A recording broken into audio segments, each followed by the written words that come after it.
Can you see my screen? Let me ask. We can. Yes. Yes. John, can I ask you to read our prayer? It's excerpted from, I believe, Martin Luther King Jr. So let's pray with John.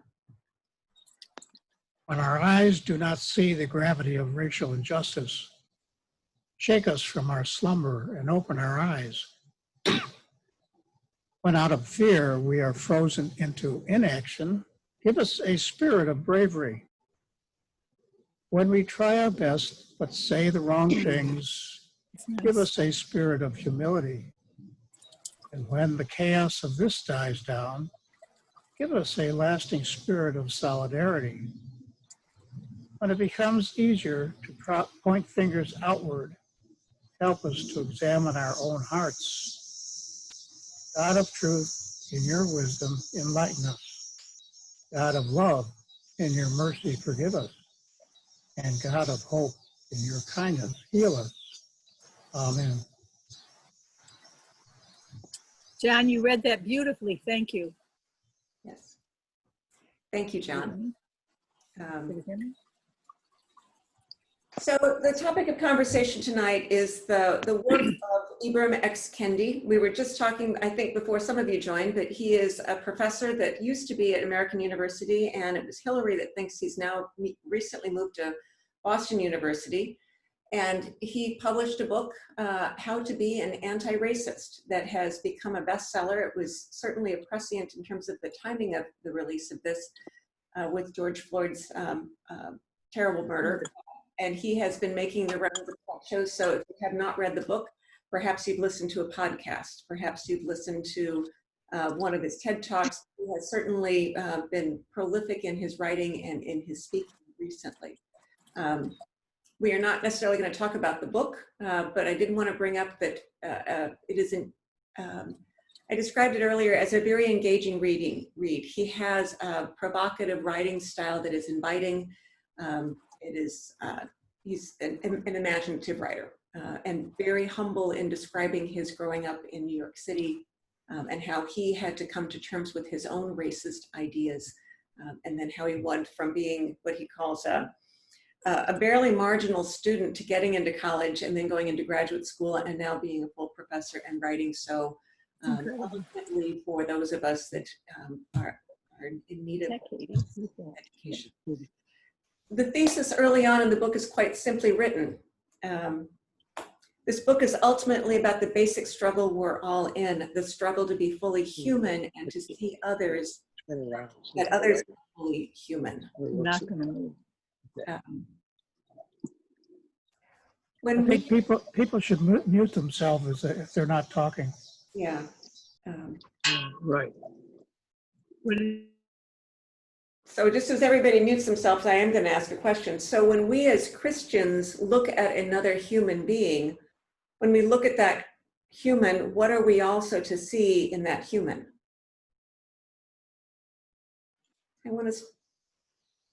Well, I mean, when I look at another human, I see a brother or sister in God's family.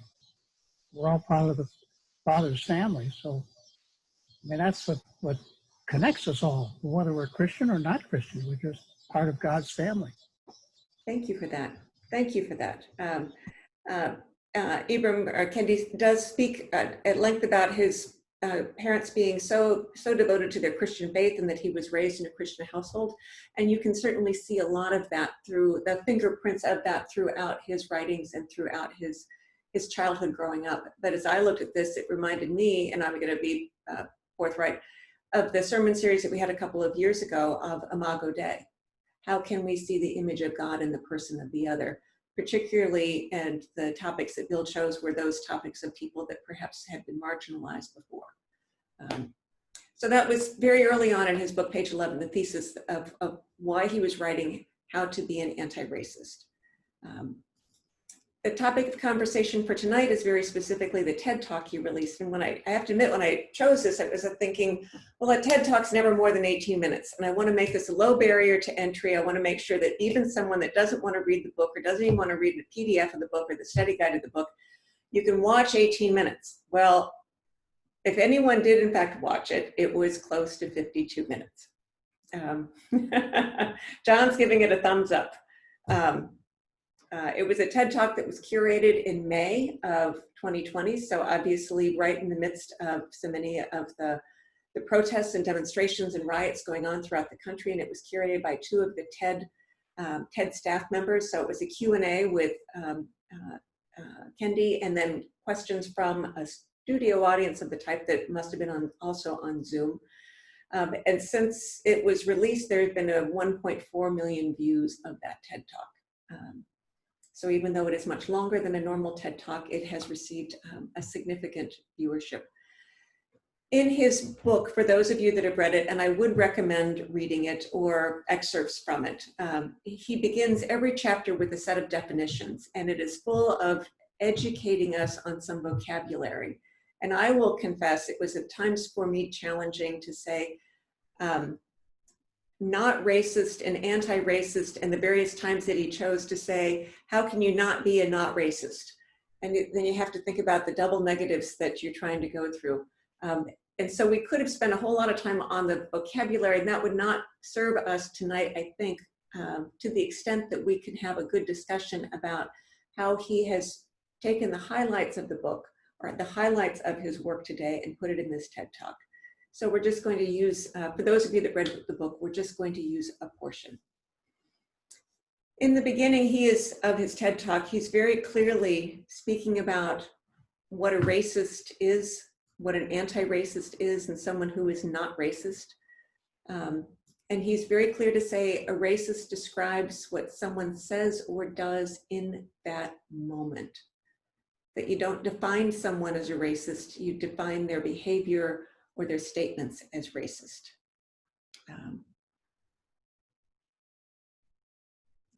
He continues on. Racism is an attitude, policies, practices, ideas, particularly ideas that something is wrong with a person. Someone who claims that they are not racist or that there's not racism, he spends a great deal of time in his book claiming that that denies the history of the US and Europe, in that to say we are not racist or we've not had racism denies all of what we've known to be true about the slave trade and about the ways in which practices have denigrated and marginalized so many people.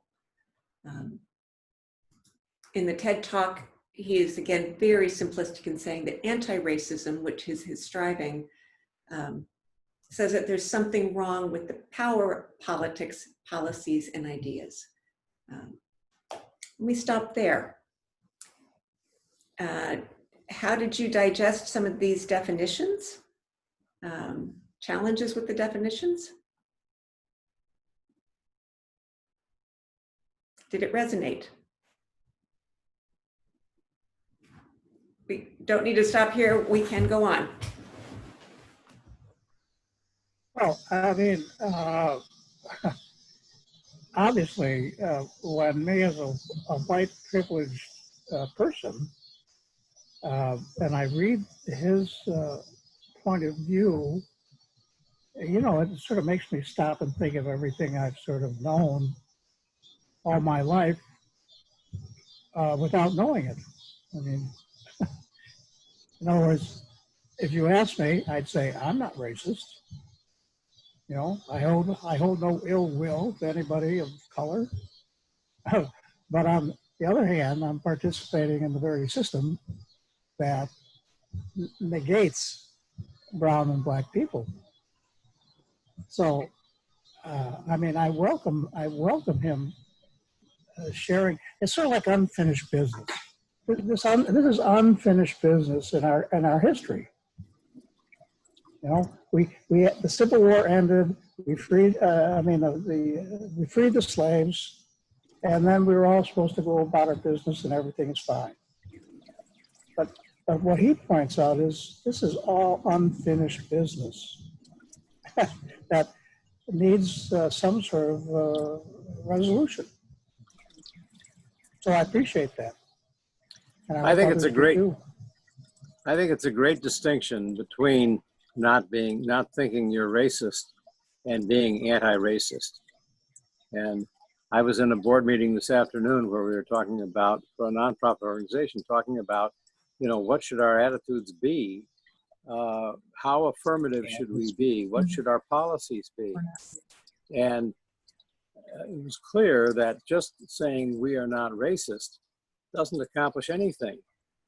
Being anti-racist can accomplish a great deal because we can address those systemic problems that create the problems for minorities.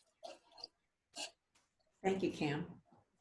I think what I like about his definitions is that he makes a very strong point, both in the TED Talk and in his book, that we are all at points racist and we are sometimes anti-racist. So we fluctuate and go back and forth. And the quote from, this is not a direct quote, but this really resonated with me in the TED Talk. He says, if denial is central to racism, then confession is central to anti-racism. So in other words, anybody who denies that they are racist is showing racism. I mean, they're demonstrating racism because we all do racist acts at times. I mean, we have attitudes, beliefs, behaviors that can be racist. But by acknowledging it or confessing it, then we are promoting anti-racism and helping support that cause. So that just, to me, was so meaningful.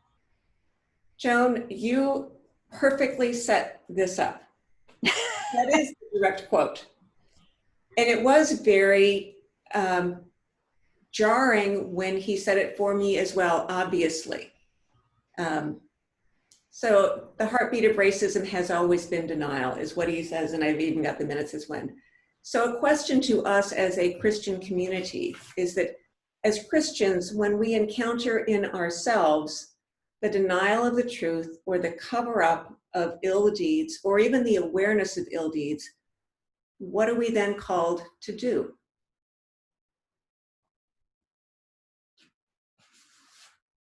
To confess our sins. Mm-hmm. Yeah. Repent. He has some very strong pushes towards, can we be publicly and privately self-critical? Do that. And that was one of the virtues of his book, is that he is very humble about his own upbringing and his own ideas. And it is invitational to say, if I'm Black and I can say this about myself, what can you say about yourself and your upbringing, or the ways in which you have been taught, either verbally or the way you've been taught by the way society's lived? So the heartbeat of racism has always been denial. And so as I've been thinking about this, class for tonight, and then front cover of the success section of the Chicago Tribune was this article today, that if we really want to improve the lives of others, we are better served by sharing our failures than it is our successes. And hard to read, but one thing in here that was so important, it's easier said than done to talk about our mistakes, especially since science shows we're naturally reluctant to share our failures with other people. And then the article continues on. This author, Jeff Hayden, has written quite a bit of the ways in which, if we want to influence behavior and share about how to improve things, talk about our failures. And yet we as a society never want to do that. And this particular article from the Trib today was lifting up a number of studies of both teachers who, when teachers want to teach other teachers how to do something well, would much rather speak of their successes and deny their failures. And then there's even some other studies that are in there. So it's highlighting that if one of the keys to learning to be anti-racist is to accept our own faults and failures, one of the things we as a society need to think about as well is how painfully aware we don't do this very often. We don't see many public leaders making confessions or apologies. It's pretty rare. And I'll admit that even in church, when we think about confession and grace and assurance of pardon is fundamental to our Christian faith, how often do we do this at church?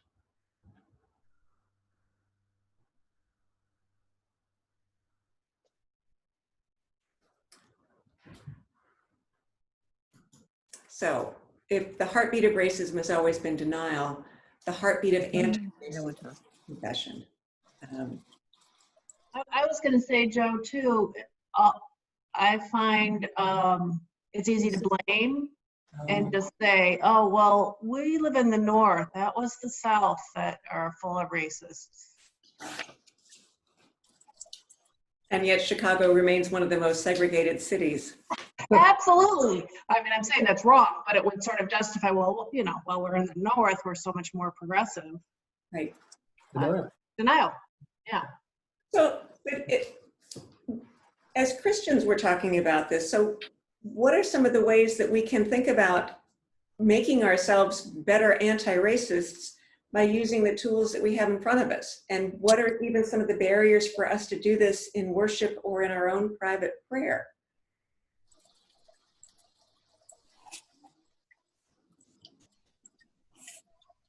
It's the notion of honoring white privilege, actually. If you let yourself look at all the ways in which just being white allowed opportunities and open doors and so on, if you honor that, I think then you can move to honoring the life that Blacks have had. But until you accept that, because everybody wants to say, well, I've worked hard. Life wasn't easy for me either. What do you mean? But it's totally different for a white person. The privilege that has opened every door and every school and every job and everything. But let's go back to the basic practice of confession. I mean, quite candidly, when's the last time you heard a prayer of confession? Overt, I've done something wrong, God, and I'm asking for your forgiveness. How often do we do that even at Kenilworth Union? Every time that Joe writes a prayer, it happens. If you pay attention. I'm an old Lutheran, what can I say? But Well, my confessions are personal and private. I mean, I take Jesus' admonition. You should go off in private and pray to our Father, His Father, our Father. And so what I realize now with this new readings we're doing is that I'm praying to a white Jesus. You know, he's a white guy. He's one of my tribe. And it just struck me as, well, that's ridiculous. I mean, he was a Palestinian back in those days. He obviously was a man of color, but it's portrayed in the European culture as a white man. So that was sort of a little wake up. I just felt sort of childish and saying, "Oh, how stupid of me." it goes back to my old Lutheran upbringing. But if we get into the practice of knowing that we can confess and that we are assured of pardon and that no one stands between it, because it's Jesus that offers us, is there anything that we need to continue to hide? And what I'll submit is that this opens up the possibilities for us to be better anti-racists because we know that Jesus is leading us into this path to say, you have my forgiveness. Because I know what you've been doing. And so let's confide it and let's move on and let's stop doing it. But we have fundamental in our faith practices and in who we profess to be an avenue towards coming clean with who we are and who we want to be. So there's the very basics in there. Because Kendi's pretty clear consistently throughout. Dana, can I ask you to read this simple statement?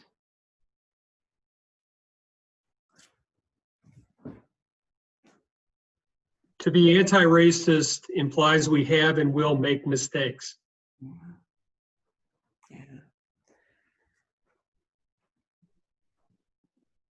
Yeah. When we think about how that goes against our grain, because we're supposed to be right, we're supposed to be excellent and at the top of our game, and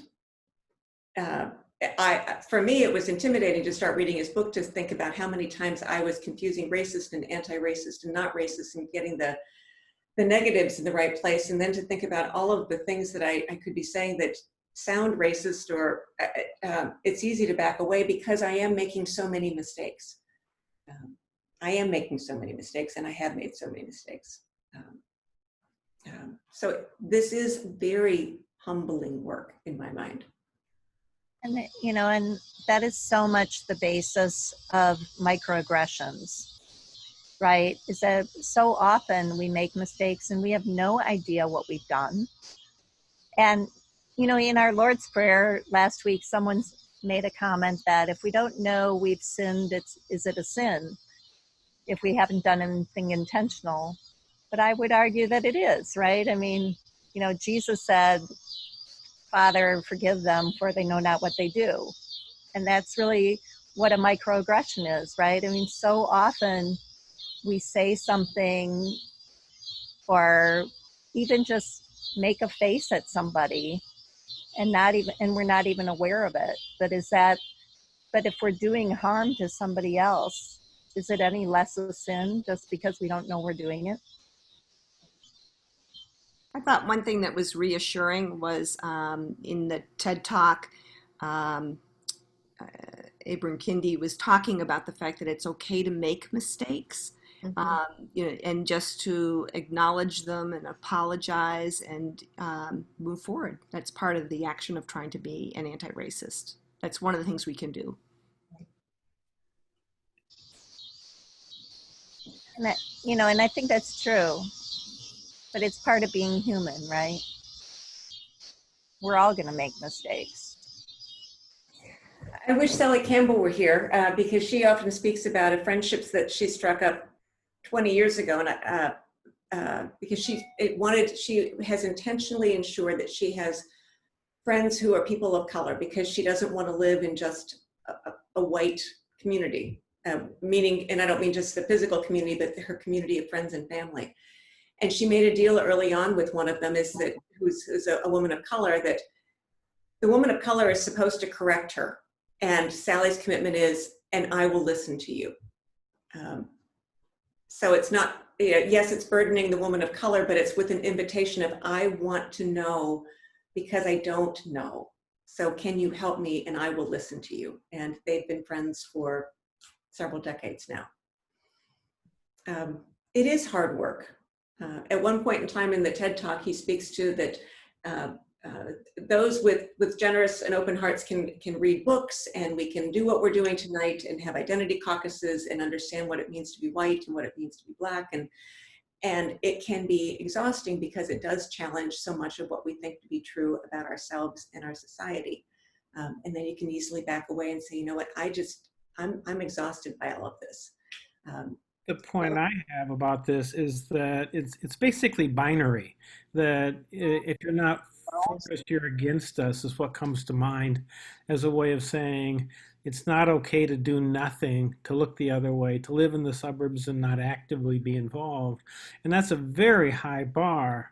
So this is his way of giving back to say, it's okay if you don't get over the bar every time, because we understand it's hard. You set the standard at a level where people are going to fail. Thank you, Stuart. Thank you. He's got, in the TED Talk, he is posed a number of questions that are posed. And at one point in time, he describes reparations, or at least an awareness of the inequities that exist. And he said, I'm not asking you to be altruistic. I'm not asking you to do that. In fact, I'm just asking you to have, which is a phrase that I had not heard before. And Stuart, can I ask you to read the phrase at the bottom? This is quoting Kendi. Sure. Kendi is not asking the privilege to become altruistic. Rather, he appeals to intelligent self-interest.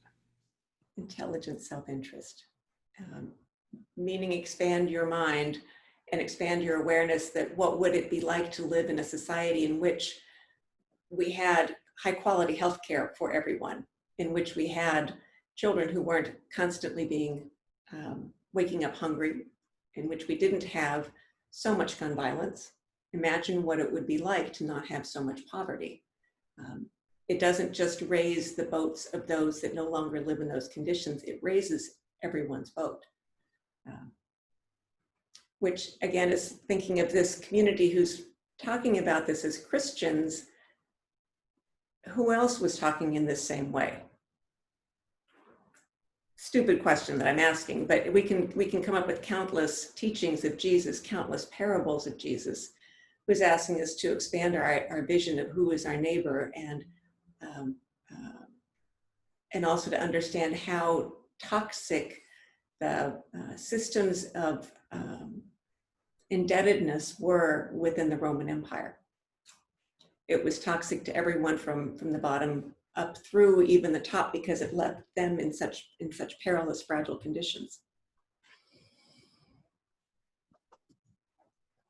At one point, he also goes on to saying, it's hard to break the cycle of the racist ways in which we think, the racist policies and practices we support, because we are addicted to them. And when I Googled an image for addiction, I came up with this, and I thought, yep, that does show how we can get so wrapped up in our minds that we cannot change, when in fact, change is absolutely what we're being asked to do. Can I ask someone, I've got 2 quotes on this slide, can I ask someone to read them? Happy to. Difficult to restrain from addiction, and yet liberating to no longer hurt people. Yes, I'm sorry, I left off the word it. It's difficult to restrain from addiction, and yet once you finally do, anyone who's kicked a chemical addiction or any kind of substance abuse knows that how free you can feel. And then the second quote.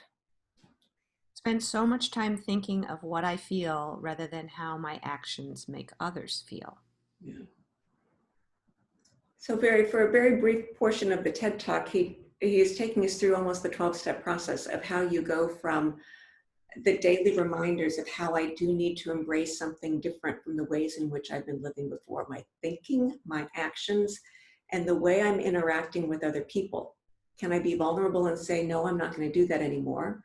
Can I be vulnerable and say, I'm choosing to be this, which may in fact leave behind friends and family who are saying, that's not how we choose to believe or behave anymore. It's hard to break an addiction for so many reasons, not just the chemical side, but the ways in which society expects us to behave. And we benefit from white privilege, it's I think hard to give that up for people.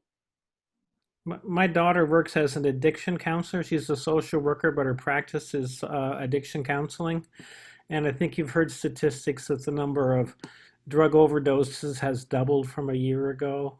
And the bad news is she has as many clients as she turns people away just because addiction is just rampant with all the tension, both from COVID and race and the economy and so many things that are making it worse, not better over the short run. Yeah. Joe, I'm struck by the fact that I'm looking at this, and it just struck me how there's probably a connection, a relationship between the understanding of what his TED Talk is and the Black Lives Matter movement, and an awareness and an opening to people understanding that, and the relationship between prayer and meditation and the opening up that comes through meditation. And because there's so many studies that have been shown on the effects of meditation, and it just struck me, the relationship between that.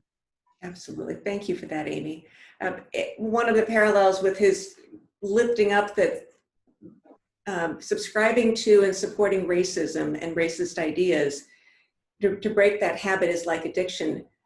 And if you think about a 12-step process, one of the steps is, and throughout the steps, is learning to call on a higher power, because we don't have the capacity to do this on our own. And learning to be vulnerable to say that I'm not going to be able to do this on my own, and I do this in community with other people. Yeah, and then the same thing with meditation is getting aware and fully aware of what's going on inside of ourselves, our thoughts, as well as our physiology. He does move on throughout the book and then throughout the TED Talk of leading us towards hope. And he is pushing towards, we need to, if we choose to be anti-racist, if we choose to embrace anti-racist ideas, if we choose to embrace anti-racist policies, that means we need to resist. And resist is one of the first things that he lifts up. So in our community and to this population at Kenilworth Union Church or the Winnetka and the North Shore, what are the ways in which we can resist?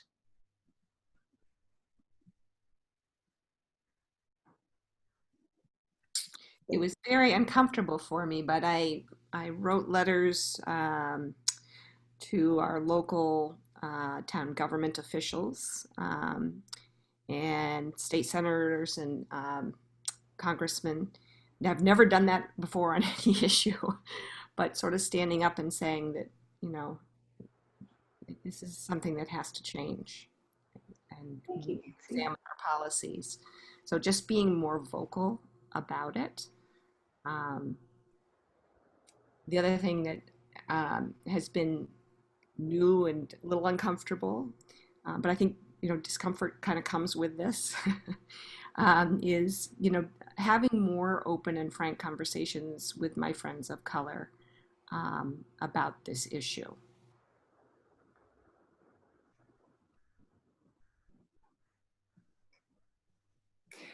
The simple fact of stopping someone from a racist joke is hard to do at times. And yet that is one of the simplest ways of resistance. Mm-hmm. Preaching to the choir here, we are amongst the most privileged. And so if we are to resist, what are more of the ways in which we can resist? Can I just mention that we've had a Black Lives Matter sign in front of our house, which spawns conversation sometimes. And should any of the people listening want one, I have extra. So call me or text me or email me. Laura, how have some of those conversations felt? Was it the other person initiating the conversation, or? One of the first ones was our mailman, who's Black, said, "Tell me about your sign." And we've probably had it up 3 years or so. And I said, "Does it make you feel uncomfortable to have a white woman in Winnetka have one of these signs out?" And the reason that we had it was a conversation with a couple that are a Black and white couple, not our son-in-law and daughter, but a different one. And they have adopted 2 Black kids. And the woman has talked to me about how challenging it is to have these, especially their son, go from cute to what's he up to, and she, you know, knows dangerous is next. And she said, you know, she had a sign out, and I thought, oh, I should have a sign out. So our mailman brought it up, and then I said, you know, I care about this issue, and it's a small way for me to hopefully stimulate people to think about it and talk about it. But I have people that definitely don't want one or aren't comfortable with my perspective and what their perspective is. Or we've heard, you know, all lives matter, kind of the. Or blue lives matter, you know, and not that we don't believe those things, but until Black lives matter, you know, it's not fair. It's not a level playing field. No, it's not. One of my good friends is from Ireland, and she and her now ex-husband adopted a girl from Africa. And she said, you know, that when George Floyd was murdered, that it was, as her daughter's now turning 13, and again going from no longer cute to now being far more the target of some racist comments and concerns. She said, you know, here I am thinking I'm bringing my daughter to a better life. And I really question, is that in fact true? as they live in River North. And then she went in to describe that every year they would go to Wisconsin for a boot camp on how to train white people to raise Black kids because they don't understand. And then she also went through the training that she's been through to understand how to be an ally. And it just raised my awareness of how truly ignorant I am about what it takes to be an ally. So I'd love to in the fall pick her brain more about how can we bring some of those resources, because they're very intentional ways to keeping yourself safe, but also standing up for what you see happening in front of you as an ally. I have to tell a story that sits next to Laura's story. So a friend of mine is a pastor of a Presbyterian church on the North Shore, very, very much like Kenilworth Union Church. And the outreach committee of their board voted to put a Black Lives Matter sign out on the front lawn. And when the session is the Presbyterian equivalent of the Board of Trustees, when the session found out that sign was going up, they changed it to Black lives are important to us. Because I guess they agreed with President Trump that Black Lives Matter is a hate movement. So I was intrigued by a couple things, a couple of punchlines to that story. Is we sure have a lot of work to do on the North Shore of Chicago. And secondly, boy, I'm glad I'm not that pastor. Because as you might imagine, no matter what decision she made, what they made collectively together, somebody was going to quit the church. Somebody from the outreach committee outraged that somebody would meddle with their justice statement, or somebody from the session who thought that was a politicized movement.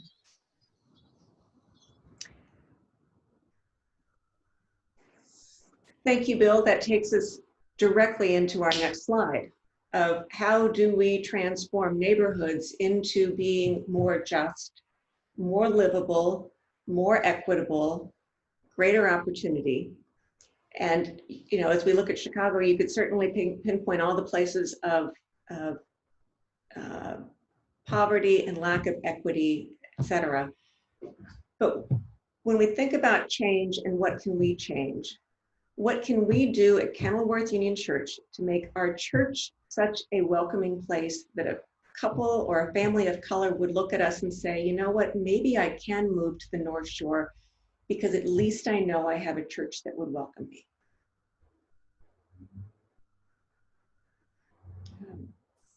And I think that we too oftentimes stand behind, well, we don't have any diversity in the church because there's not much in the community. Well, maybe what the community needs is a place that is so open and welcoming. So what would that look like?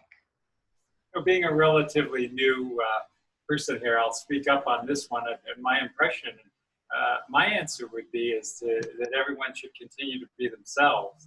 That you know, I'm still fairly new in getting to know people, and I think if you try too hard, it can also push you away a bit too.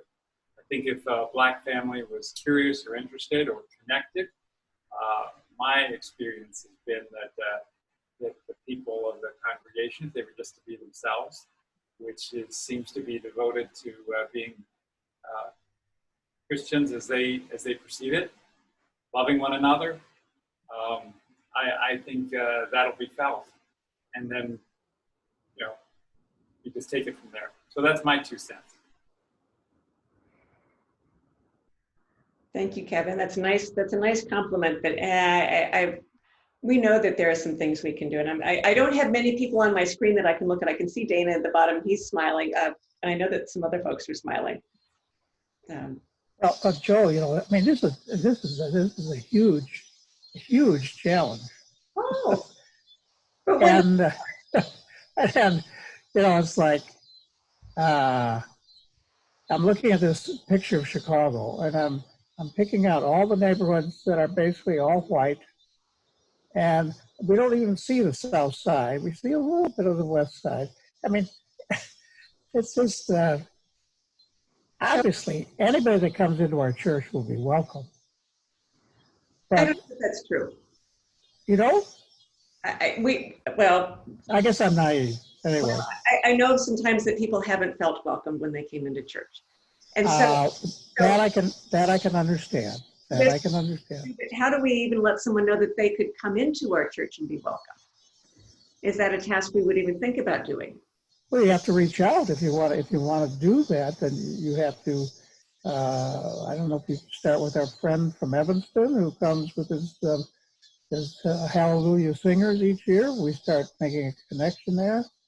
I mean, I always start with people I might know, and but it's an interesting challenge for sure. It is, but we might not have an integrated neighborhood until we choose to be very overtly welcoming, to say, come, give us a try, and then you might find that you might want to live up here. You know, My experience has been that I think the church is a very welcoming place, and our son-in-law and his family on every occasion has been welcomed warmly. I think the question is the more difficult question is Joe's question, and that is, if we want to be a more welcoming church, how do we attract more people of color to the church? Yeah. You know, I've been in the choir since 1990, and we've only had 2 black soloists, but they've been endeared by both the choir and the congregation.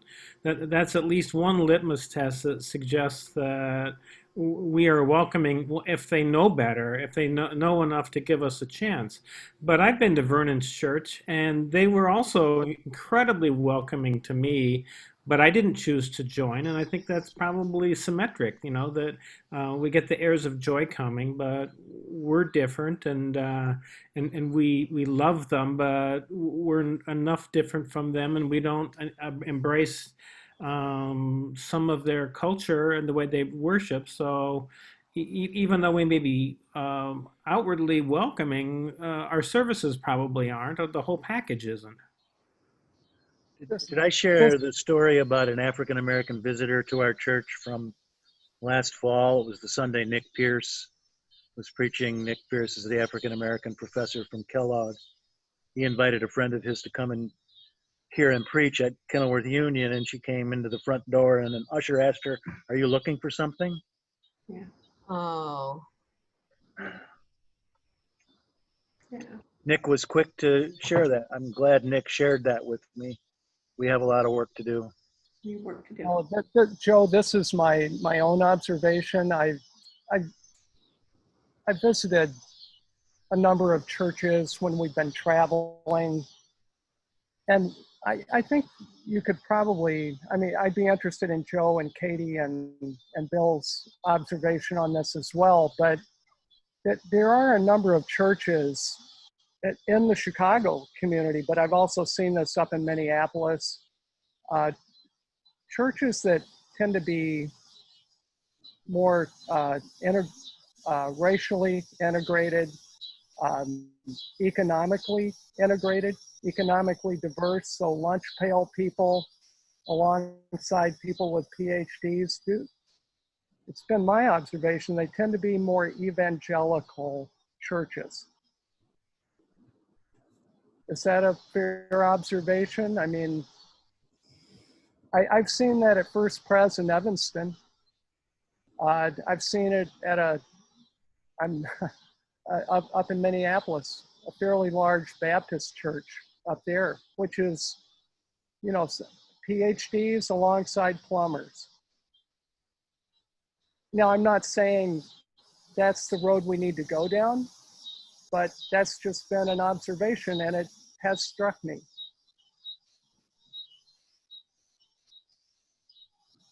I think, Herb, to your point, I think evangelical churches are attracted to a different style of music and liturgy as well, which I think is closer to the African-American paradigm. And so no pipe organ, no robed choirs, less Handel, and more, I don't know, who was the guy that sang at John Lewis's funeral today or whatever it was. That's right. So Willow Creek is a good example. Willow Creek has African-Americans in it. All of that new paradigm where the worship space looks more like a movie theater than like a cathedral, and the music is electric with drum sets and electric guitars and so forth. That kind of music is influenced by jazz and Oh, soul. yeah, because they're more contemporary, you know, the more contemporary worship service. Herb, I could also point out, you described the churches as evangelical, and at the heart of being evangelical is someone who's saying, I want to share the good news, sharing the good news. So therefore, those churches may have members that are more proactive about inviting someone to come visit and try it. Well, I think that's true. And I think they're more aggressive in going out into the community and doing that. Right. I mean, any church grows. Our church is a prime example. We grow because we are the witnesses out into the community, and we've recommended the church to somebody. 80% of the members that come to our church, it's because someone told them about us. Sometimes you can count those 5 people who are doing the recommending on one hand, Bev Kirk and Sally Smith. And I mean, people who are Bev Kirk's neighbors describe that they don't have a choice and they're glad to be here, but doing a little bit more overt invitations, as well as thinking about how can we be the source of change such that our community looks more attractive. And I think that's healthy to just consider how could we do some of those things. I'm going to close with, actually I've got a number of closing slides, but again, Kendi closes on some very hopeful notes of we can take the shackles of racism off if we choose to do the hard work. But in taking the shackles off of all of us, we are all so much freer and better. And so he ends with that note of hope, and I think it's particularly pointed, the quote that I'm going to bring up on the day in which we're remembering so much of John Lewis, because John Lewis said to a number of my colleagues at Emory, go out and get yourself in trouble. Go out and get yourself in the place where you need to stand up to the ways in which things were. Go out and get in trouble. And no one ever told me to go out and get in trouble. So that was one of Kendi's hopeful things. And then this was an Instagram post, and I would like someone to read it. And again, I can't see all of our gallery of people, but if someone would unmute, and it's hopefully big enough font you can see it, and his beautiful little girl. I can read it, Joe. Okay, Kathy. I love, and because I love, I resist. There have been many theories on what's fueling the growing demonstrations against racism in public and in private. Let me offer another one. Love. We love. We know the lives of our loved ones, especially our Black loved ones, are endangered under the violence of racism. People ask me all the time, what fuels me? It is the same. Love. Love of this little girl. Love of all the little and big people who I want to live full lives in the fullness of their humanity. Not barred by racist policies, not degraded by racist ideas, not terrorized by racist violence. Let us be anti-racist. Let us defend life. Let us defend our human rights to live and live fully because we love. I mean, that beautiful thing. It's beautiful. He's continuing to put his scholarship and his influence where it can make a difference. And this is the newest book that he's published. It is a kid's picture book, Raising an Anti-Racist Baby. I have not read portions of it. There's a lot of good portions of it available on the website that you can see. But that is his newest book, and the one in which he is extremely proud of, which leads into the commercial for next week. Christine Hides, who is with us tonight, or at least she was at the beginning, again, I can't see our gallery, is going to be leading a class on a week from tonight on raising white kids. And so she references this book by Jennifer Harvey. And that's obviously a copy of the book and the author. And then today, Christine sent me a link to a website that she also recommended, Understanding Racial Ethnic Identity Development. And Christine, if you're still on, do you want to give and I know that this is not rehearsed, so do you want to do a quick sell for next week? Sure. Thank you, Joe. I would say that even if you do not have children or grandchildren under the age of 18, I think this will be a useful discussion, because a lot of Jennifer Harvey's book is about healthy racial identity development. And there are a couple of different proposed models for how that might happen for people. And I think as humans who think that we develop for a lifetime, that adults also can understand something about that racial identity development and how kind of the practical pieces of how do we continue to develop and what can we do practically at each phase. So if you don't have to read the book, there are several different not a TED Talk, but several different podcasts. If you Google Jennifer Harvey, you'll come up with a bunch of videos. And this article you linked here is a brief summary of racial identity development stages. That's great. Thank you, Christine. I look forward to it. I look forward to it. And then Day by Day was infused with the Holy Spirit last year, because I don't know how many of you turn the quotes every day about how incredibly timely they have been for COVID and for the protests and demonstrations, and then this one. When Hamish turned it over this morning, I thought, of course, this is the quote for today. It seems so simple, but yet we can smile and we can change it. We can smile and we can change it. Joe, I just wanted to say thank you for just introducing me to Ibram Kendi, because had it not been for this class, I didn't read the book. I did watch the TED Talk, and I watched it like 1.5 times because there were some things I just wasn't getting on the first pass. But I do think, having watched that TED Talk, it's made me more just aware of when we're sitting down having wine and cheese with some friends in our neighborhood, or friends in our social group. When I hear, I listen to conversations more carefully, and I think that's a benefit from watching that TED Talk. So thank you. It's good. I mean, it didn't seem like 50 minutes to me, but also I'm retired, so. Well, thank you everyone for coming. Any closing comments or questions? No, you did a great job, Joe. Thank you, Joe. Thanks, Joe. Thank you, Joe. Everybody, we've got work to do, and I look forward to doing it with you. Agreed. With a smile to change it. Thanks, Joe. Thanks, Joe.